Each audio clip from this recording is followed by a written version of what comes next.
Hello students, welcome to all on your beautiful classes science education hub. और आज हम physical chemistry में finally mole start करने वाले हैं। मोल स्टार्ट करने से पहले ना मैं तुम्हें बता देना चाहता हूँ, जितनी भी प्रीवियस लेक्चर हैं, पुराने लेक्चर हैं, वो सब तुमको अब इसमें काम आएंगे। ठीक है, तो कमर की पेटी थोड़ा कस लो। ठीक है, और ऐसे समझ लो कि जो प्रीवियस लेक्चर नहीं पढ़ के आए होंगे उनको ये मोल कॉन्सेप्ट हवा मतलब ऐसे वन बाउंस करके जाएगा सिर के ऊपर से। ठीक है, पर फिर भी मैं पूरी कोशिश करूंगा तुम्हें समझा सकूं। ठीक है, और नहीं समझ में आता तो मैं एक ही बात बोलूंगा, जाओ पिछले जो लेक्चर्स हैं, 4-5 लेक्चर हैं, 20-20 25-25 मिनट के हैं, उसको देख के आओ। ठीक है, तो तुमको और अच्छे से समझ में आएगा। चलो स्टार्ट करें। मोल मोल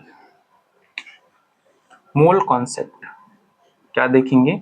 mole concept mole concept mole concept इसी को ग्राम कॉन्सेप्ट भी बोलते हैं। ग्राम कॉन्सेप्ट अभी समझ में आएगा, थोड़ा पेशेंस रखो। ठीक है, ग्राम कॉन्सेप्ट, मोल कॉन्सेप्ट या ग्राम ग्राम कॉन्सेप्ट, देखते हैं क्या होता है। अब समझते हैं। इसमें ना दिमाग ओपन रखना अपना और फोकस रखना। ठीक है, समझने पे ज्यादा ध्यान देना। मोल कुछ क्या होता है? मोल कुछ भी नहीं होता। मोल एक नंबर होता है। मोल एक नंबर होता है, एक नंबर के अलावा और कुछ नहीं होता। One mole is equal to 6.022 into 10⁻23। कुछ याद आ रहा है क्या? कुछ याद आ रहा है? 6.022 इंटू 10⁻23 वन मोल लिख रहा हूं मैं। इसी को मैं पिछले लेक्चर में क्या बताया था? Na। इसको क्या बोलते हैं? Avogadro Avogadro number. इसी को क्या बोलते हैं? Avogadro number. तो मोल, अगर तुमको बताना हो मोल क्या है, तो सीधा सीधा एवोगेद्रो नंबर को ही क्या बोलते हैं? मोल बोलते हैं। ठीक है, तो one mole equal to 6.022 into 10⁻23 ये मोल होता है। अब एक रिलेशन याद रखो। ठीक है, Na Avogadro number into average नहीं, एटॉमिक मास यूनिट इन ग्राम। किसमें? ग्राम में। ठीक है, इक्वल टू 1। समझ में आया? देखो, अब समझने की कोशिश करो ना थोड़ा सा। मैं क्यों बोला तुम्हें प्रीवियस लेक्चर देख के आने की जरूरत है? क्योंकि मैं प्रीवियस लेक्चर में ही बताया हूँ। ठीक है, ये मोल की मैंने चर्चा नहीं की, ये तो मैं इस क्लास में तुम्हें मोल की चर्चा कर रहा हूँ तुमसे। बट मैंने इन दो बातों को बताया था, इन दोनों बातों को भी बताया था। ठीक है, अब मैं उन्हीं चीजों को कंबाइन करके तुम्हें समझा रहा हूँ। अब देखो, मैंने तुम्हें ये बताया था Na Avogadro number 6.022 into 10⁻23। I think first, second या थर्ड लेक्चर में, मैंने तीनों लेक्चर में बताया। ठीक है, AMU को मैंने तुम्हें बताया था। AMU क्या होता है? यहाँ पे लिख देता हूँ थोड़ा सा, फिर AMU एवरेज एटॉमिक नहीं, atomic mass unit. Atomic mass unit क्या होता है? 1/12 ऑफ 1 कार्बन एटम, ये होता है। ठीक है, ये सारी चीजें बता दी थी ना मैंने तुमको। चलो, मैं उम्मीद करता हूँ तुमको पता होगा यार, ऐसा तो है नहीं, क्लास करते होगे तो बिल्कुल पता होगा। ठीक है, इसको याद रखो। चलो, लेट करो कि तुम्हें दे दिया, क्वेश्चन में दे दिया। देखो क्या होता है, मोल के जो क्वेश्चन बनते हैं ना, वो क्या होता है, कभी कभी सीधा डायरेक्ट वैल्यू तुमको दे दी जाती है, और कभी कभी ना ऐसे शब्द लिख के दिए होते हैं। शब्द मतलब वर्ड्स। ठीक है, वर्ड्स लिख के दिए होते हैं, और इतने भयानक वर्ड्स होते हैं कि तुमको समझ में नहीं आएगा कि सवाल बोलना क्या चाहता है। तुम्हें यही नहीं समझ में आएगा तो तुम सवाल को सॉल्व क्या करोगे? तो पहले हम समझेंगे कि सवाल में दिया क्या है, लिखा क्या है, उसको समझना सीखेंगे। तब जाके हमें ये समझ में आएगा यार कि हम सवाल करें तो कहाँ से करें। कभी कभी बच्चों को तो ये नहीं समझ में आता सवाल की शुरुआत कहाँ से है। सवाल दे तो दिया है, शुरुआत कहाँ से करें? तो आज उन्हीं चीजों को देखेंगे। मैं कुछ लिख रहा हूं। ठीक है, मैं लिख रहा हूं मास of one atom of an element. Mass of one atom of an element. अब देखो, फिर से तुम्हें एटम और एलिमेंट, मैं आई थिंक चौथे या 5वें लेक्चर में मैंने तुम्हें बोला था कि तुम्हें कोई नहीं बताएगा, या हो सकते हैं बहुत अच्छे टीचर भी हैं यूट्यूब पे, तो वो तुमको बताए होंगे, ठीक है। और मैंने भी तुमको बताया कि एटम क्या होता है, एलिमेंट क्या होता है। जब तक तुम नहीं जानोगे एटम क्या होता है, एलिमेंट क्या होता है, मॉलिक्यूल क्या होता है, ठीक है, कंपाउंड क्या होता है, तुम इन सारी चीजों को सॉल्व करने लायक नहीं हो। इस बात को मान के चलो, ठीक है। मैं ये नहीं बोलूंगा कि यार तुम आए हो तो नहीं, रुके रहो, मैं तुम्हें ये सारी चीजें समझा दूंगा। मैं समझाने की कोशिश तो करूंगा पर तुमको समझ नहीं आएगी, तो तुम पीछे बैठ जाओ, उसको पहले पढ़ो फिर देखो, ठीक है। और अगर देख ही रहे हो तो ध्यान से समझो। देखो एटम जो होता है और एलिमेंट, एटम और एलिमेंट में फिर से एक बार फर्क बता दे रहा हूँ, डिफरेंस बता दे रहा हूँ क्या है। एटम जो होता है वो सब एटॉमिक पार्टिकल से मिलकर बनता है, इलेक्ट्रॉन, प्रोटॉन और न्यूट्रॉन, ठीक है। तो क्या बनाता है, एटम बनाता है। और एलिमेंट, एलिमेंट क्या होता है, एक ही टाइप के एटम के मिलने से एलिमेंट बनता है। मतलब एलिमेंट ढेर सारे एक टाइप का एटम मिलके क्या बनाएंगे, एलिमेंट। अगर मैं बोल दूं मास of one atom of an element, एक एलिमेंट के अंदर जो एक एटम है उसका मास एलिमेंट के, लेट सपोज मैं कोई एलिमेंट ले रहा हूं नाइट्रोजन, उसके अंदर जो एटम प्रेजेंट है, उसके अंदर जो एटम प्रेजेंट है ये एलिमेंट है, ये क्या है, एलिमेंट है यार, ये क्या है, एलिमेंट है। और उसके अंदर जो एटम प्रेजेंट है उसका मास कह रहा है। समझ में आया, ठीक है, चलो समझ में आया होगा। तो एक एलिमेंट के अंदर जितने एटम प्रेजेंट है उसका मास, ठीक है, किस में लेंगे, ध्यान दो, मास, हम मास of one atom of an element, एक एलिमेंट के अंदर प्रेजेंट एटम का मास जब निकालेंगे तो एएमयू में निकालेंगे, एएमयू में निकालेंगे। क्यों एएमयू में निकालेंगे, एएमयू का फुल फॉर्म क्या होता है, एटॉमिक मास यूनिट। हम ले किसका मास रहे हैं, एटम का ले रहे हैं। इसका फुल फॉर्म क्या होता है, atomic mass unit, atomic mass unit, mass unit, ठीक है, समझ में आया। तो एटॉमिक मास यूनिट होता है। तो मास of one atom of an element, ठीक है, किस में लेंगे, ईएमयू में लेंगे उसको, ठीक है। अभी मैं एग्जांपल करके बताऊंगा, बट जो मैं समझा रहा हूं उसको ध्यान से समझो, ठीक है, समझना बहुत जरूरी, नहीं तो क्वेश्चन में आ गया तो तुम कर नहीं पाओगे, ठीक है, समस्या होगी। तो मास of one atom of an element, ठीक है, उसको किस में लेंगे, ईएमयू में लेंगे, ठीक है। अब दूसरी बात देखो, दूसरा क्या तुमको लिख के दे सकता है, लिख के दे सकता है mass of one mole of, mass of one mole of an element, an element. लो अब तुमको ये लिख के दे दिया, ठीक है, क्या लिख के दे दिया, मास of one mole of an element. एक एलिमेंट में अब वन मोल का मास बताना है। पहले तुमको एक एलिमेंट में एक एटम का मास बताना पड़ रहा था, अब तुमको एक एलिमेंट में एक मोल का मास बताना पड़ रहा है। समझ में है, तो क्या करोगे, देखो क्या करो, मैं तुम्हें ये क्यों बताया पता है, अब ये यूज होगा Na इंटू AMU इन ग्राम, किसमें, ग्राम में। इसका क्या होता है, Na इंटू AMU कितना होता है, 1। तो इसको हम क्या लिख सकते, ग्राम लिख सकते हैं क्या, ग्राम लिख सकते हैं ना, रुको मैं सही से लिख देता हूं ठीक से, ग्राम, GRAM, ग्राम, ठीक है। तो ये क्या हो गया, ये कट जाएगा, तो ये कितना बचेगा, सिर्फ ग्राम बचेगा। तो अब समझो, फर्क समझो, फर्क समझने की बात है। जब मास ऑफ एक एटम का मास पूछे एक एलिमेंट में, एक एलिमेंट में एक एटम का मास पूछे तो तुम एएमयू में जो है जवाब दोगे, और अगर एक एलिमेंट में एक मोल का मास पूछ ले तो तुम क्या जवाब दोगे, ग्राम में। अगर, चलो ठीक है, पहले तुम इतनी बातों को नोट करो फिर तुम्हें समझाता हूं, मैं यही बात को एक एग्जांपल लेके समझाता हूं, नहीं तो ऐसे नहीं समझ में आएगा। नोट कर लो, ठीक है, आई थिंक तुम नोट कर लिए होगे यार। चले आगे, आगे बढ़े, चलो देखो, अब तुमको शायद समझ में आ जाएगा जो मैं बात कहना चाहता हूं तुमसे। मैंने इतनी बात तुम्हें बता दी, अब देखो ध्यान से सुनो और समझो। लेट सपोज एक एग्जांपल लेते हैं हम ऑक्सीजन का, ये एटॉमिक नंबर है, एटॉमिक मास, ठीक। अब तुम्हें दो तरीके से दे सकता है।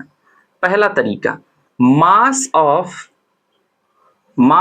One atom of, mass of one atom of oxygen, mass of one atom of oxygen. तो अगर तुमको बोल दिया ऑक्सीजन क्या है, ऑक्सीजन क्या है, मैं इसीलिए बोलता हूं पिछली क्लास देख क्या, ऑक्सीजन एक एलिमेंट है। एक एलिमेंट के अंदर क्या पूछा है, एक एटम का मास पूछा है। और कौन से एटम का मास पूछा है, ऑक्सीजन के एटम का मास पूछा है। मतलब ऑक्सीजन एलिमेंट के, ऑक्सीजन के अंदर जो एटम है उसका मास पूछा है, ठीक है।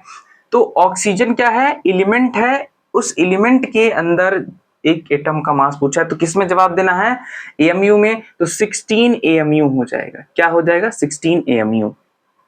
अब चलो दूसरा क्या, दूसरा क्या मैं बताया था, अगर वो पूछ ले mass of 1 mole of oxygen element. Oxygen क्या है दोस्त, ऑक्सीजन एक एलिमेंट है यार, ऑक्सीजन एक एलिमेंट है। और उस ऑक्सीजन एलिमेंट के अंदर 1 मोल का मास पूछ रहा है तुमसे। मैं तुम्हें क्या बताया, मैं तुम्हें दो बातें भी पिछली जो बातें बताई थी, ध्यान से सुनो मेरी। मैंने तुम्हें दो बातें बताई। पहली बात ये बताई कि mass of 1 atom of an element, एक एलिमेंट के अंदर एक एटम का मास पूछ ले तो तुम किस में बताओगे, एएमयू में बताओगे। ध्यान से सुनो मेरी बात। और दूसरी चीज क्या है, जब तुमसे मास पूछ lay off 1 mole in an element, एक एलिमेंट के अंदर 1 मोल का मास पूछ ले तो तुम किस में बताओगे यार, ग्राम में बताओगे। तो मास कितना है, मास 16 है, तो कितना बताओगे, 16 ग्राम बताओगे यार, 16 ग्राम बताओगे, है ना। तो मास समझ रहे हो ना। अब देखो ये प्रीवियस लेक्चर में अगर तुमने नहीं देखा हो तो तुमको, तुम्हारे अकल में जाएगा नहीं, ठीक है। ये एटॉमिक नंबर है, ये एटॉमिक मास है, समझ में आया। चलो ये मैं बता चुका हूं ना, ठीक है, बार बार बताऊंगा, वीडियो लंबा हो जाएगा, खींच जाएगा ना। तो ये क्या होता है, 16 ग्राम और 16 एएमयू, ठीक। अब समझ में आया। फिर से मैं बताता हूं तुमको, दिमाग में फिर से धसाओ ध्यान से। कोई एलिमेंट है, hydrogen, helium, lithium, beryllium, boron, carbon, nitrogen, oxygen, कोई भी एलिमेंट हो, 118, इवन 118वां ऑर्गेनिसॉन भी क्यों ना हो, जब तुम mass of 1 atom of element, एक एलिमेंट के अंदर मास लिखोगे, एक एटम का लिखोगे तो एएमयू, एटॉमिक मास यूनिट लिखोगे। और अगर तुम एक एलिमेंट का मास लिखोगे 1 मोल के लिए तो ग्राम लिखोगे। 1 मोल के लिए हम जब लिख रहे हैं तो ग्राम लिख रहे हैं, इसी को क्या बोलते हैं हम, ग्राम, इसी को क्या बोलते हैं, ग्राम एटॉमिक कॉन्सेप्ट, ग्राम कॉन्सेप्ट या gram atomic concept. Mole concept को ही क्या बोलते हैं, इसीलिए ग्राम एटॉमिक कॉन्सेप्ट। समझ में आया। चलो मुझे नहीं लगता होगा अब इतनी बात तुम्हें नहीं समझ में आ रही होगी। जिन्होंने पिछली लेक्चर देखी होगी उनको बहुत अच्छे से समझ में आ रहा होगा कि मैं कहना क्या चाहता हूं यहाँ पे। चलो एक और तुम्हें मैं बात बताता हूं, ठीक है। If gram is used a prefix then it represents mole, ठीक है। अभी तुमको ऐसे नहीं समझ में आएगा, भारी भरकम इंग्लिश है ना। चलो अच्छा ठीक है, नोट करो इसको, इतनी बातों को नोट करो, नोट करो, दिमाग में प्रोसेस करते रहो। क्या प्रोसेस करना है, पहली बात कि जब एक एटम का मास पूछे एक एलिमेंट में तो एएमयू में लेना है। और जब 1 मोल का पूछे, 1 मोल का एक एलिमेंट में मास पूछ ले तो 16 ग्राम लेना है। मोल और ग्राम का रिलेशन है, अगर ग्राम में दिया हुआ है वेट तो समझ लो वो मोल है। समझ में आया। चलो ठीक है, अब नोट कर लिए होगे आई थिंक तुम, ठीक है। आगे बढ़े, चलो देखते हैं।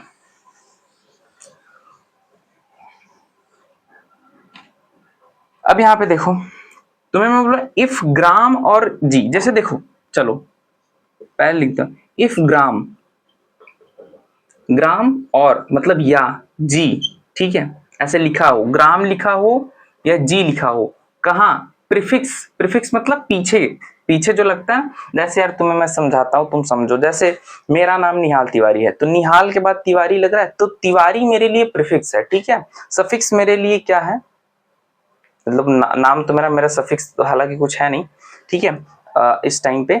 बट निहाल तिवारी में देखो तो तिवारी क्या है, प्रीफिक्स है, पीछे लग रहा है ना, मेरे नाम के पीछे लग रहा है। ऐसे ही इफ ग्राम और G used as a prefix, used as prefix, as prefix, as prefix, used as prefix, अगर इसे प्रीफिक्स की तरह यूज करेंगे देन, तब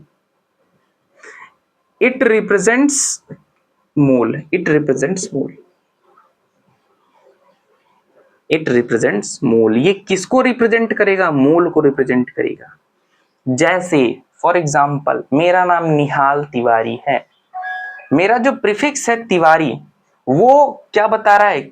मेरे बारे में बता रहा है। वैसे ग्राम किसके बारे में बता रहा है? मोल के बारे में बता रहा है। अब देखो ठीक है, चलो आगे बढ़ते हैं। फॉर एग्जाम्पल अब देखो तुम्हें कंफ्यूजन कहां हो सकती है? अगर वो दे दिया 2 gram oxygen, 2 gram oxygen, 2 gram oxygen, तो 2 ग्राम ऑक्सीजन का मतलब क्या हुआ? 2 ग्राम ऑक्सीजन का मतलब, अब तो तुम बोलोगे कि सर प्रीफिक्स तो लग गया है सर, प्रीफिक्स तो लग गया है सर, तो अब तो ये मोल में होगा, लिखा जाएगा। ऐसा नहीं है, अब तुम समझो ध्यान से, ठीक है। 2 ग्राम ऑक्सीजन की बात कर रहा है तो इसका इसका मतलब ये बात कर रहा है मास ऑफ ऑक्सीजन। ये ऑक्सीजन का मास सिर्फ मतलब उसको चाहिए, मतलब ऑक्सीजन का मास कितना है? 16, तो 16 ग्राम ही उसको चाहिए। अब अगर अब देखो, अब वो तुमसे बोल दिया 16 ग्राम, 16 ग्राम, 16 gram atom, 16 gram atom of oxygen. अब बताओ तुम क्या करोगे? क्वेश्चन में दे दिया 2 ग्राम, तो 2 ग्राम तो ठीक है, कोई दिक्कत नहीं है, सीधा सीधा 2 ग्राम का तुम मास रख दो। ऑक्सीजन का मास कितना होता है? 16 होता है, तो तुम 16 रख दो सीधा सीधा। पर अब अगर 2 ग्राम एटम बोल दिया तो तुम क्या करोगे? अब देखो एटम के बाद क्या आ रहा है? ग्राम आ रहा है ना, ठीक है चलो, तो क्या यूज कर देंगे? 2 मोल एटम ऑफ ऑक्सीजन। यहाँ पे क्या करेंगे? 2 मोल atom of oxygen, atom of oxygen. समझे कि नहीं समझे? समझे कि नहीं समझे? चलो, मुझे इतना मतलब मैं ये मान के चलता हूं कि मैंने अच्छे से तुम्हें ये बातें समझा दी हैं, समझ में आ गया। अब अगर क्वेश्चन में ऐसे वर्ड्स वर्ड्स की फॉर्म में लिख के दे देगा, ठीक है, तो तुम कर लोगे ना? चलो मैं तुम्हें एक बार फिर से रिवाइज कराता हूँ यार, उसको मत देखो, तुम मुझे देखो, ठीक है। मैंने पहली बात तुम्हें क्या बताई कि अगर वो पूछ ले एक एलिमेंट के अंदर, एलिमेंट क्या है पहले मैं तुम्हें ये बताओ, एलिमेंट क्या है? Element hydrogen, helium, lithium, beryllium, boron, ये सब क्या है? एलिमेंट है। और एलिमेंट किससे बना हुआ होता है? एलिमेंट बना हुआ होता है एक ही टाइप के एटम के मिलने से ना। तो अब समझो, जैसे एक एलिमेंट मैंने लिया हाइड्रोजन, क्या ले लिया? हाइड्रोजन। और हाइड्रोजन एलिमेंट जो लिया है उसके अंदर एक ही टाइप के एटम होंगे, तो वो जब अपने ही अंदर जो कंपोजिशन है एटम का, उसका जब मास पूछे, सीधी सीधी भाषा में समझो, एक एलिमेंट में एटम का मास पूछे तो किस में लिखोगे? एमयू में लिखोगे। पर अगर तुम्हें वहीं पे एक एलिमेंट के अंदर, मान लो हाइड्रोजन के अंदर तुम्हें एक मोल का मास पूछ ले तो तुम किस में लिखोगे? ग्राम में लिखोगे यार। उसको किस में लिखोगे? एमयू में लिखोगे। एटम का जब पूछ ले और जब मोल का पूछ ले तो किस में लिखोगे? ग्राम में लिखोगे। समझ में आ गया ना? बस ये 2 बातें याद रखो तुम। चलो, इतनी बात को ना नोट कर लो, तुम अपनी नोटबुक में नोट कर लो। मैं साइड हो गया हूँ, स्क्रीनशॉट मारो, फटाक से नोट कर लो। चलो आगे बढ़ते हैं। अब तुम्हें मैं बताता हूं कि मान लो हमको न्यूमेरिकल वैल्यूज दे दी गई है, और मान लो हमको बोल दिया गया कि अब कैलकुलेट करके दिखाओ मोल, ठीक है। तो कैसे करेंगे? अभी तक तो हम समझ लिए मोल होता क्या है, फिर अब हमको दे देगा कि कैलकुलेट करो, क्वेश्चन दे देगा, बोलेगा कैलकुलेट करके बताओ मोल होता क्या है। चलो अब एक एक करके देखेंगे ध्यान से, ठीक है। हो सकता है थोड़ा सा वीडियो लंबा हो पर समझ में पूरा आएगा। समझो, देखो पहला फॉर्मूला तुम्हारे मतलब, पहले समझो, जैसे देखो मैं मोल को किससे रिप्रेजेंट करूंगा? एन से। किससे रिप्रेजेंट करूंगा? एन से। मोल को मैं मोल रिप्रेजेंटेशन कैसे करूंगा? मोल, यार ये रुक गया फिर से, ब्लैक से करता हूं। जो मोल है, मोल को मैं किससे रिप्रेजेंट कर रहा हूं? मोल, मोल को रिप्रेजेंट मैं किससे कर रहा हूं?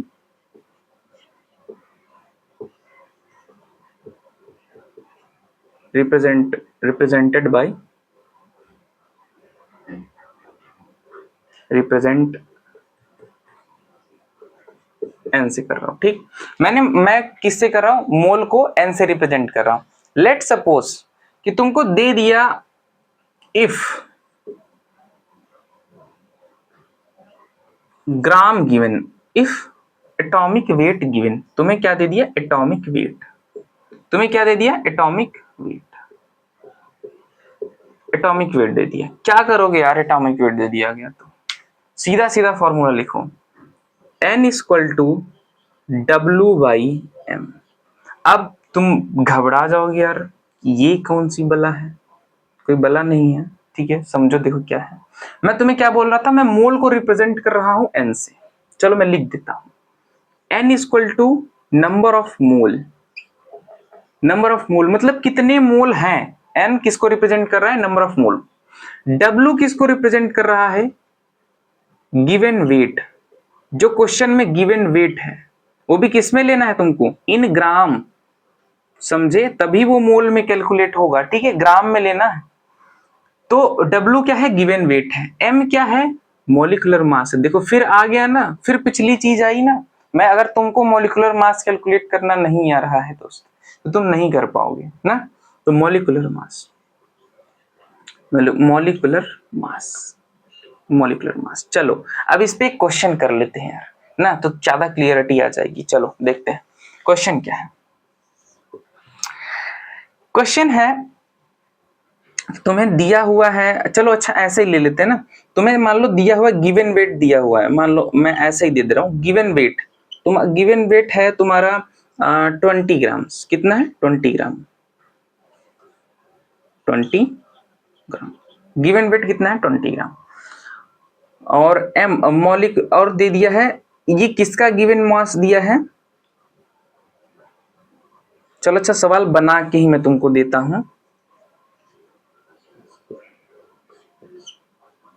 A compound CO2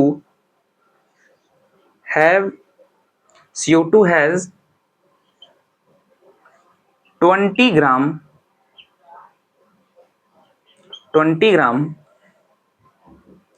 calculate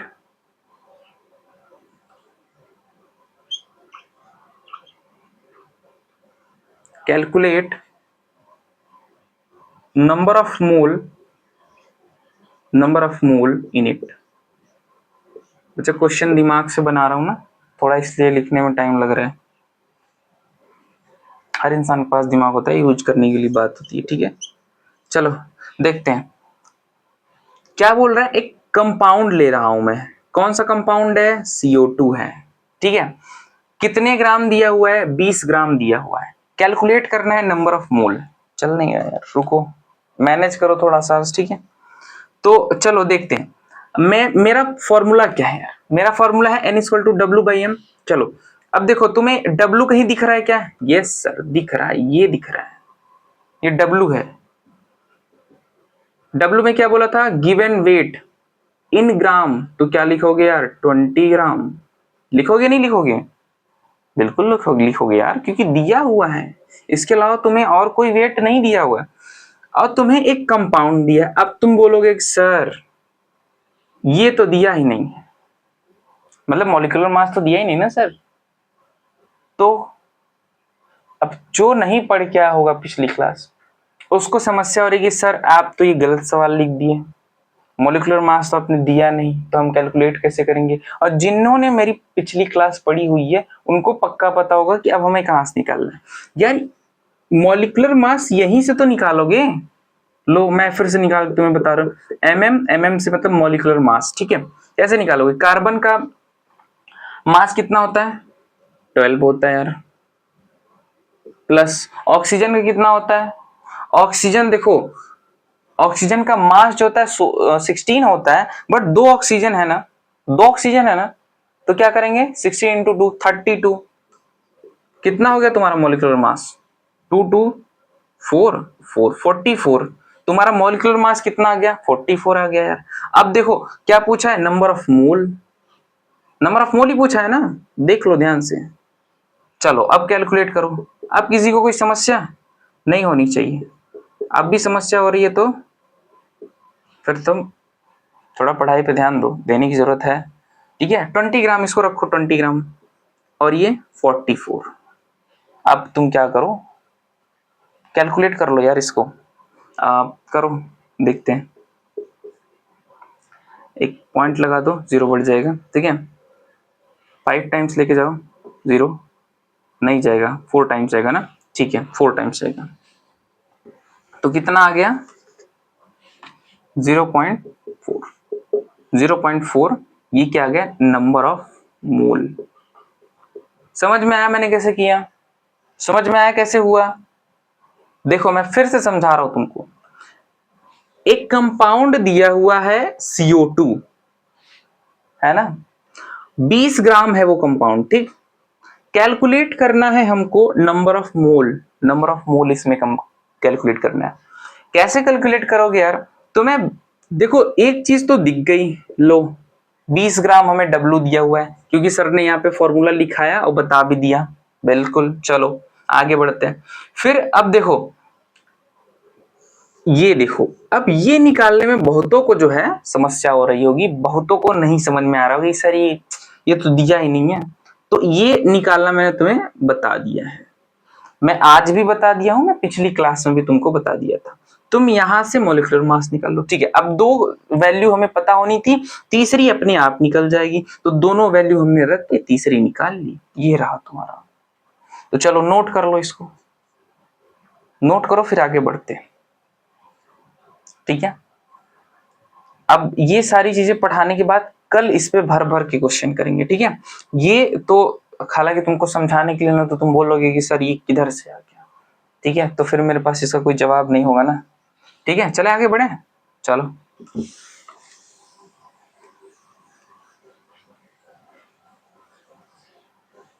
okay, चलो।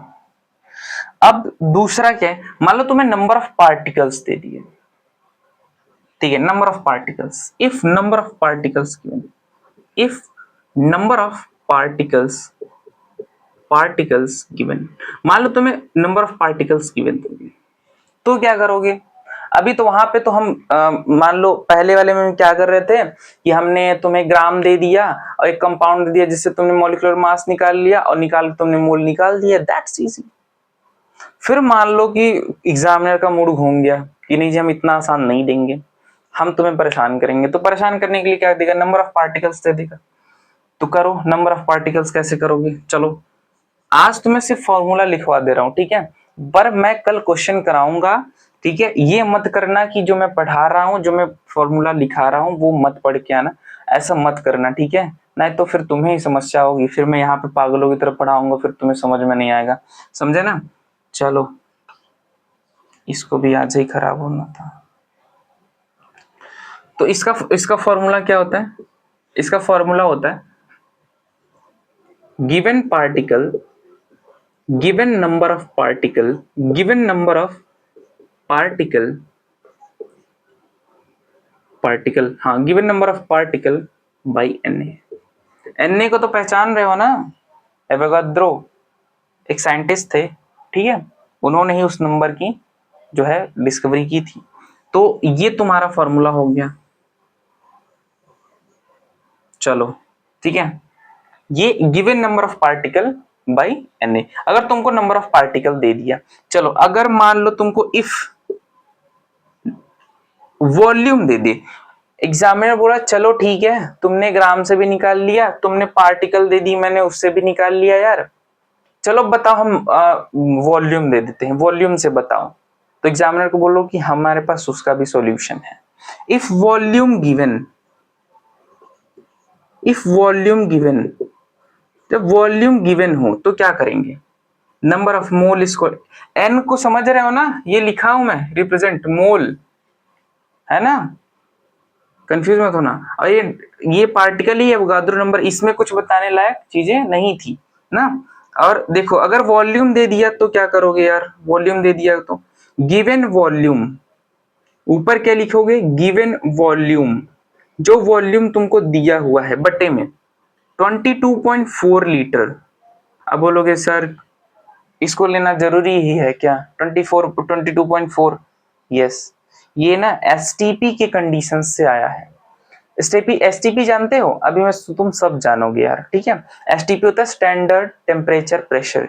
स्टैंडर्ड टेम्परेचर प्रेशर से ये आया हुआ है और ये फिक्स है, ठीक है। समझ में आया? तो तुम गिव अगर वॉल्यूम दिया हो तो इस फॉर्मूले से निकाल सकते हो। हालांकि आज तुम इन दोनों फॉर्मूले को नोट कर लो, ठीक है। कल की जो लेक्चर होगी उसमें तीनों टॉपिक पर, ठीक है, कम से कम 10-10 सवाल जरूर कराऊंगा, ठीक है, ताकि तुमको ये बहुत अच्छे से क्लियर हो सके। और जब तुमको ये क्लियर हो जाएगा ना, तो तुम्हें आगे चल के किसी भी फिजिकल केमिस्ट्री के चैप्टर में प्रॉब्लम नहीं होने वाली। तो अभी तुम इसको नोट करो। नोट करने के बाद एक तुम्हारे ऊपर रिस्पॉन्सिबिलिटी है, जैसे मेरे ऊपर है कि मैं क्वेश्चन कराऊंगा, तो तुम्हारे ऊपर है कि तुम इसको याद करोगे, याद करोगे, लिखोगे, ठीक है। लिख लिख के याद करोगे। जो भी तुम्हें करने का मतलब सही तरीका लगता हो करो, उसके इसको याद करो, ठीक है। याद करना दिमाग में, अल्टीमेट गोल ये होनी चाहिए कि चीजें दिमाग में तुम्हारे जानी चाहिए, ठीक है। तो इसको नोट करो। मैं साइड हुई, ठीक है। चलो नोट कर ली, हो गया, ठीक है। तो अब जो मैंने बोला तुमको, तुम इसको याद कर लो, ठीक है। अब कल की क्लास में हम सिर्फ क्वेश्चन प्रैक्टिस करेंगे और कुछ नहीं करेंगे, कोई थ्योरी नहीं करेंगे। कल की क्लास में सिर्फ क्वेश्चन प्रैक्टिस होगा इन तीनों फॉर्मूले पर, ठीक है, क्योंकि ये तीनों फॉर्मूले तुम्हारे लिए बहुत जरूरी है, ठीक है। तो चलो पढ़ते रहो, ठीक है, और अच्छे से पढ़ते रहो यार, ठीक है। चलो मिलते हैं नेक्स्ट क्लास में। Thank you so much.